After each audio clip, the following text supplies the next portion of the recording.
The first step is locating your drain plug. It's a 14mm bolt. Should break it loose. Now drain the oil. Now we need to remove the cover with 10mm bolts. 1, 2. Don't do what I did.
Now time for oil.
Now to reset your oil maintenance light, you're going to want to use this button here.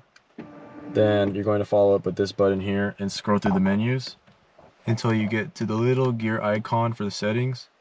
You're going to want to scroll all the way to the bottom until you reach vehicle settings.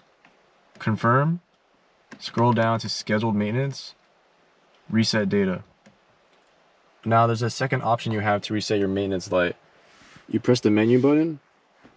You're going to want to go to setup. You're going to want to click vehicle, maintenance, and then engine oil. Confirm it. You could change the date, the distance. I went ahead and did it earlier for 4,000 miles. That's what I like. So after changing the mileage, it'll start to show you the remaining distance you have after you put the distance. Now after doing one of those two options, you're good to go. Double check your oil level on the dipstick. Once you've reached the maximum capacity, you're all good to go.